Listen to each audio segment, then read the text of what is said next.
Assalamualaikum students, welcome to biology class. This is lecture number 5 of chapter number 27 which is man and his environment. कल हमने discuss किया था what is pollution. Pollution की types भी पढ़ी, उनमें से एक टाइप हमने डिटेल में डिस्कस की जो थी एयर पोल्यूशन. आज हम डिस्कस करेंगे water pollution. What is water pollution? The befouling of water by anything that may be harmful to living organism is called water pollution. Water pollution किसे कहेंगे हम? वाटर का डर्टी होना, किसी भी चीज़ से, किसी भी केमिकल सब्सटेंस से वाटर का पोल्यूट हो जाना, डर्टी हो जाना, जिसकी वजह से लिविंग ऑर्गेनिज्म को नुकसान पहुँचे, वाटर पोल्यूशन कहलाएगा. वाटर पोल्यूशन की सबसे जो मेन कॉज है वो है ह्यूमन एक्टिविटीज़. ह्यूमन एक्टिविटीज़ की वजह से वाटर पोल्यूशन इंक्रीज़ होती जा रही है.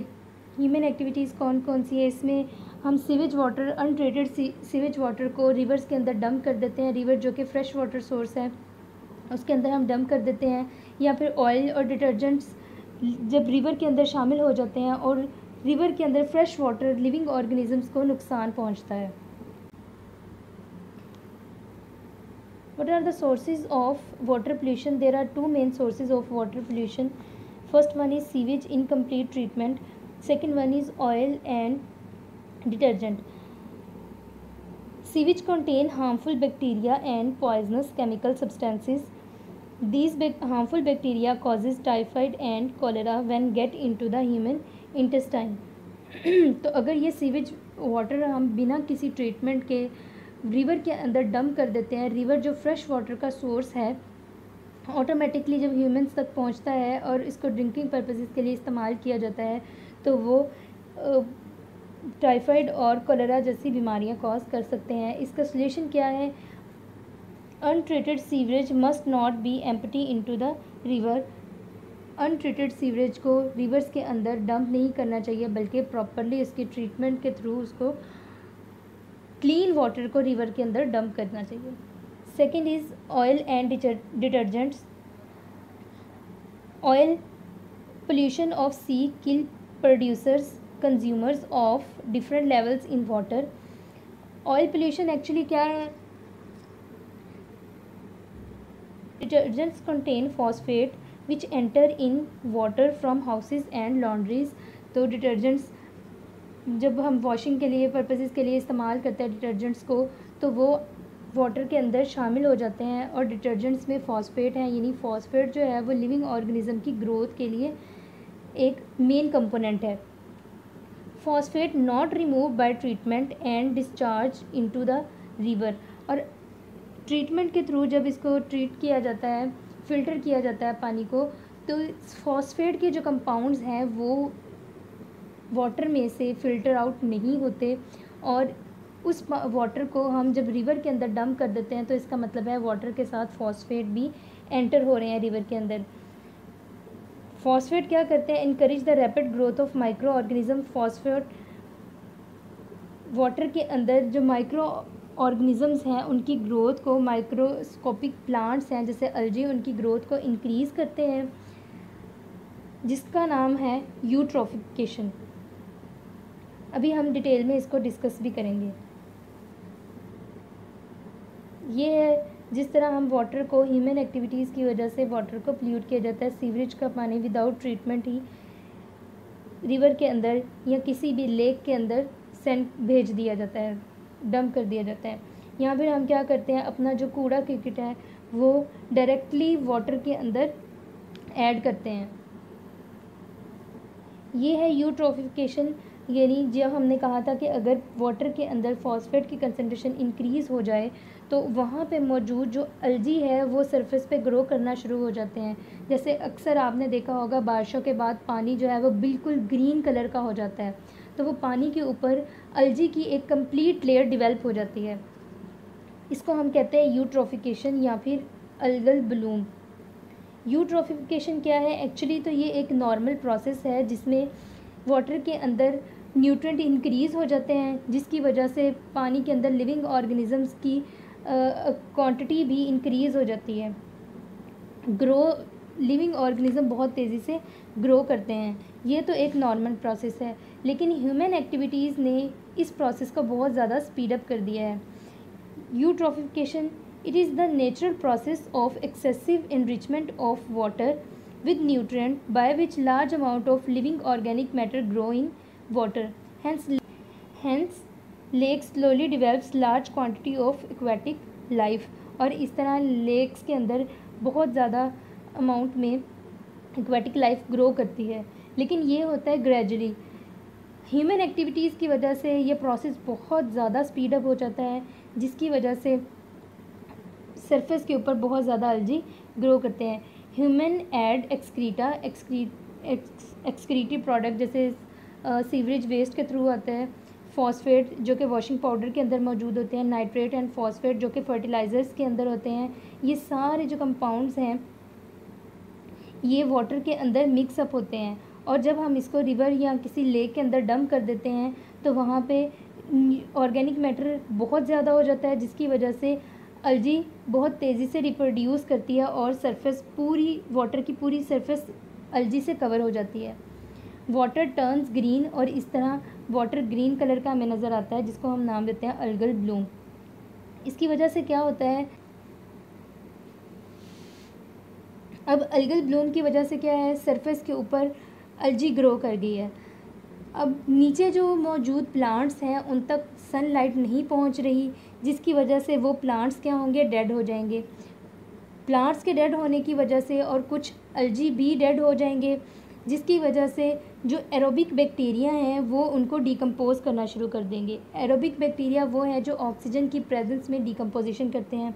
अब जो एरोबिक बैक्टीरिया है वो सारी ऑक्सीजन, वाटर के अंदर मौजूद ऑक्सीजन को यूटिलाइज़ करते हैं और डिकम्पोजिशन करते हैं।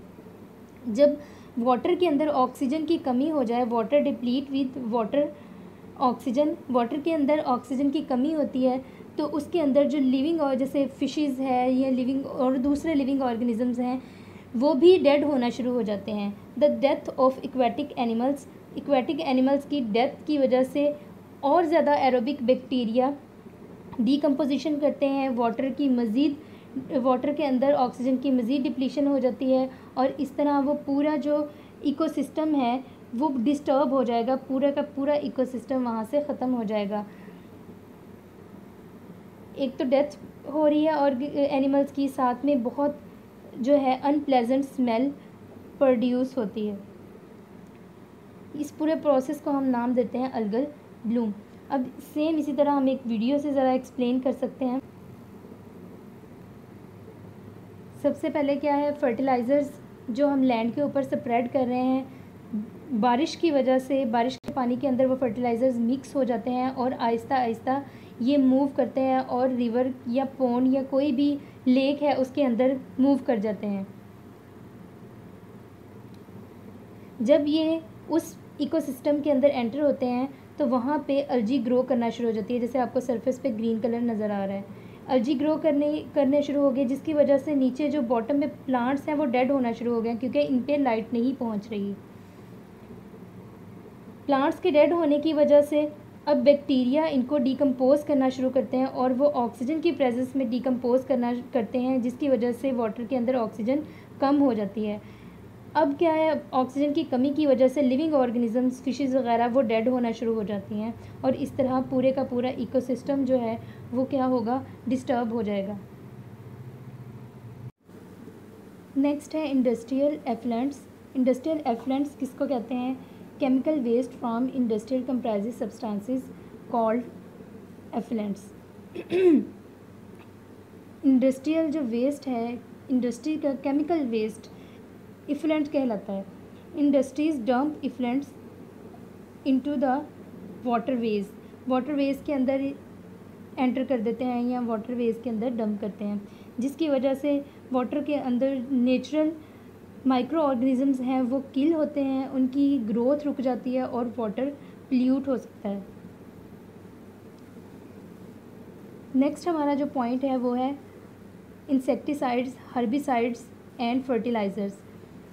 इंसेक्टिसाइड्स और हर्बिसाइड्स, फर्टिलाइज़र किस लिए हम यूज़ करते हैं? प्लांट की ग्रोथ को इन्हेंस करने के लिए केमिकल सब्सटेंसेस यूज़ किए जाते हैं, उसको हम नाम देते हैं। अब हम अलग अलग इनकी डेफिनेशंस देखते हैं। Insecticide is a chemical which is used to kill insects insects जो प्लांट्स के लीव्स वगैरह को खा जाते हैं, प्लांट्स के फ्रूट्स को खाते हैं, उनके लिए हम यूज़ करते हैं insecticide. Pesticide is a chemical which is use to destroy pest or competitor. Herbicide is a chemical substance which is use to kill weeds. Weeds को किल करने के लिए यूज़ किए जाते हैं। वीड्स एक्चुअली क्या है, जो प्लांट्स के साथ कंपटीशन करते हैं, यानी प्लांट्स वो न्यूट्रिएंट्स जो प्लांट्स को रिक्वायर्ड होते हैं वो सॉइल से एब्जॉर्ब करते हैं। इस तरह प्लांट्स को डेफिशिएंसी ऑफ न्यूट्रिएंट फेस करनी पड़ती है, तो हम वीड्स को किल करने के लिए भी इस्तेमाल करते हैं, उसको हर्बिसाइड्स कहते हैं। Fungicide is a chemical substance which is use to destroy pathogenic fungi. वो फंजाई जो डिजीज़ कॉज करती है उसको किल करने के लिए इस्तेमाल किया जाता है। Monoculture is the population of only one species like cotton और वीट। अगर हम किसी एरिया के अंदर सिर्फ एक ही किस्म की फसल ग्रो करवाते हैं, क्रॉपिंग करते हैं, उसको हम कहते हैं मोनोकल्चर। जैसे कि हम कई एकड़ तक सिर्फ वीट की ही क्रॉप ग्रो करवाते हैं या फिर कॉटन की क्रॉप ग्रो करवा रहे होते हैं। Many items of our food contain small amount of residual pesticide. अब ये इंसेक्टिसाइड पेस्टिसाइड्स हम यूज़ तो कर रहे हैं, लेकिन इनका नेगेटिव इफ़ेक्ट क्या है, ये हमारे फ्रूट के अंदर वेजिटेबल्स के जो वेजिटेबल्स हैं, फ्रूट्स हैं, उनके अंदर एडअप होते जाते हैं। ये केमिकल सब्सटेंसेस बहुत स्मॉल अमाउंट में होते हैं, लेकिन जब हम इन ह्यूमंस इनको इस्तेमाल करते हैं तो वो केमिकल कंपाउंड्स हमारी बॉडी के अंदर नेगेटिव इफ़ेक्ट्स प्रोड्यूस करते हैं। Fertilizers are the chemical substances used to add nutrient to the soil to increase its fertility. अब fertilizers क्या हैं? इंसेक्टिसाइड, हर्बिसाइड, पेस्टिसाइड्स और फंगिसाइड तो इसलिए यूज़ किए जाते हैं ताकि किसी भी लिविंग ऑर्गेनिज्म को हम किल कर सकें जो प्लांट को नुकसान कर रहे हैं। लेकिन फर्टिलाइज़र्स क्या हैं? इसमें हम किसी ऑर्गेनिज्म को किल नहीं करते, बल्कि हम न्यूट्रिएंट्स ऐड करते हैं, जैसे यूरिया हो गया, फास्फोरस हो गया, नाइट्रोजन ऐड करते हैं ताकि प्लांट की ग्रोथ तेज़ हो, इन्हेंस हो, तो उसको हम नाम देते हैं fertilizers. These are the chemical substances use to add nutrient to soil to increase its fertility. Next जो पॉइंट है वो है हेल्थ एंड डिजीज़। हेल्थ किसे कहते हैं और डिजीज़ किसे कहते हैं? Health, the steady state of homeostasis is known as normal health. अगर हमारी बॉडी नॉर्मली काम कर रही है, बॉडी का फंक्शन नॉर्मल है, इंटरनल रेगुलेशन है, हमारी बॉडी प्रॉपरली सारे सिस्टम्स को कंट्रोल कर रही है, तो उसको हम नाम देते हैं हेल्थ। और अगर ये कंट्रोल लूज़ हो जाए तो उसको हम डिजीज़ का नाम देते हैं, जैसे the departure from the normal और steady internal state of homeostasis through structure or functional disorder of the body. अगर बॉडी के अंदर कोई भी किसी भी रीज़न की वजह से फंक्शन प्रॉपर ना कर रहा हो, या फिर स्ट्रक्चर ऐसे डिवेल्प हो जाए जिसकी वजह से बॉडी की प्रॉपर फंक्शनिंग स्टॉप हो जाए, internal homeostasis, internal regulation disturb हो जाए, तो उसको हम नाम देते हैं डिज़ीज़ का। जैसे ये एक हेल्दी पर्सन का शो किया हुआ है और एक डिजीज़ पर्सन जो है वो डिप्रेशन का शिकार। नेक्स्ट पॉइंट है classification and causes of disease. अब हम देखते हैं कि डिफरेंट डिजीज़ कौन सी हैं और इसके कॉजेज़ क्या हैं। सबसे पहला है जेनेटिक और हेरिटेबल और कंजेंशियल डिजीज़। कंजेंशियल डिजीज़ यानी जो पैदाइशी होती हैं, हेरिटेबल जो एक इंडिविजुअल से दूसरे इंडिविजुअल पेरेंट्स से आगे चिल्ड्रन में ट्रांसफ़र हो जाती हैं। और नेक्स्ट है जेनेटिक डिजीज़ यानी जो जीन्स के अंदर डिफेक्ट होने की वजह से प्रोड्यूस होती हैं। सबसे पहला है हीमोफीलिया। हीमोफीलिया डिफेक्टिव जीन्स की वजह से होती है। इसमें क्या होता है कि अगर बॉडी पार्ट में कहीं भी कट लग जाता है तो वहाँ पे क्लॉटिंग नहीं होती, ब्लीडिंग होती रहती है और एक्सेसिव ब्लीडिंग होने की वजह से डेथ भी हो सकती है। नेक्स्ट जो डिज़ीज़ है वो है डाउन सिंड्रोम। डाउन सिंड्रोम में क्या होता है कि number of chromosome normally humans के अंदर 46 होते हैं, लेकिन डाउन सिंड्रोम में नंबर ऑफ़ क्रोमोसोम्स हो जाते हैं 47। एक क्रोमोसोम एक्स्ट्रा होता है जिसकी वजह से वो इंडिविजुअल प्रॉपरली डेवलप नहीं हो पाता और वो मेंटली रिटार्डेड रहता है, जैसे कि ये जो आपको पिक्चर शो हो रही है। नेक्स्ट जो है वो है टर्नर सिंड्रोम। इसके अंदर एक क्रोमोसोम कम हो जाता है, यानी 46 से कम होके 45 क्रोमोसोम्स होते हैं, इसमें भी जो पर्सन है वो प्रॉपरली ग्रो नहीं कर पाएगा। नेक्स्ट है न्यूट्रिशनल डेफिशिएंसी, यानी हमारे जो न्यूट्रिशन है, फूड में कमी की वजह से कौन कौन सी डिजीज़ हो सकती हैं।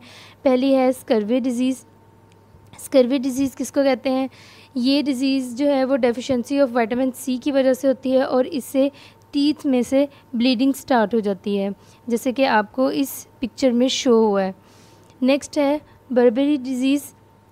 ये विटामिन B1 की डेफिशिएंसी की वजह से होती है और जैसे आपको इस पिक्चर में भी शो हुआ है, स्किन ड्राई हो जाती है, स्किन लूज़ होना शुरू हो जाती है, बाजुओं और टांगों में पेन स्टार्ट हो जाती है। नेक्स्ट जो है वो है एनीमिया। एनीमिया आयरन की डेफिशिएंसी की वजह से प्रोड्यूस होती है और इसमें आयरन की डेफिशिएंसी होने की वजह से रेड ब्लड सेल डेवलप नहीं होते प्रॉपरली और red blood cell properly develop ना होने की वजह से ब्लड की कमी हो जाती है। नेक्स्ट है गोइटर। गोइटर आयोडीन की डेफिशिएंसी की वजह से होते हैं और जैसे आपने इस पिक्चर में भी शो हो रहा है कि जिसको हम आम ज़ुबान में गिलड़ भी कहते हैं, गले में प्रोड्यूस स्वेलन हो जाती है गले के अंदर। क्वाशिकोर डिज़ीज़, ये प्रोटीन की डेफिशिएंसी की वजह से होती है और ऐसे पर्सन्स जिनके अंदर प्रोटीन प्रॉपरली वो प्रोटीन इनटेक नहीं कर रहे तो उनके अंदर बहुत ज़्यादा वीकनेस हो जाती है। इन्फेक्शन और पैथोजेनिक और पैरासिटिक, यानी किसी भी ऑर्गेनिज्म की वजह से डिज़ीज़ का होना पैथोजेनिक और पैरासिटिक डिजीज़ या इन्फेक्शियस डिजीज़ कहलाता है। Disease due to organism that can be transmitted to other like diphtheria, जिसको हम आम ज़ुबान में खन्नाक कहते हैं, और गले की सोजिश है, इस पिक्चर में आपको शो हुआ है। मलेरिया, स्मॉल पॉक्स, ट्यूबरक्लोसिस जिसे हम टीबी कहते हैं, cholera, gonorrhoea and AIDS. Next है फिज़िकल डिसऑर्डर्स। फ़िज़िकल डिसऑर्डर किसी भी इंजरी की वजह से हो सकते हैं, ड्यू टू इंजरी, एक्सीडेंट या बर्निंग की वजह से, हीट, कोल्ड और रेडिएशन। केमिकल यूजेस, किसी केमिकल का एक्सेसिव यूज़ की वजह से डिज़ीज़ का हो जाना, जैसे ड्रग अब्यूज़ है, स्मोकिंग है, अल्कोहल है, पॉइजनिंग है। ड्रग अब्यूज़ क्या है कि नॉर्मली किसी डॉक्टर ने एक मेडिसिन प्रिस्क्राइब की हुई है लेकिन आप उस पर्पज़ की बजाय, या अगर वो मेडिसिन कुछ अरसे के बाद आपको डॉक्टर ने मना कर दिया खाने के, लेकिन फिर भी आप उसको एक्सेसिव यूज़ में ले आएँ तो वो ड्रग अब्यूज़ कहलाता है। जैसे अक्सर रिलैक्सेशन के लिए डॉक्टर नींद की गोली दे देते हैं और कुछ अरसे के लिए उसको कहते हैं कि आप ये यूज़ करें, लेकिन वो पर्सन जो है वो फिर उसको अपनी पूरी लाइफ का एक हिस्सा बना ले, उसकी एडिक्शन हो जाए उसको, तो हम उसको कहेंगे ड्रग अब्यूज़। नेक्स्ट है एजिंग और ये नेक्स्ट है हार्मोनल डिसऑर्डर, यानी जो हार्मोन्स की कमी की वजह से होती हैं या एक्सेस होने की वजह से होती है, जिसे हम नंबर 1 है शुगर, डायबिटीज़ मेलाइटिस भी कहते हैं, इंसुलिन की कमी की वजह से है। क्रिटिनिज़म और गॉइटर ये थायरॉक्सिन की कमी की वजह से प्रोड्यूस होती हैं।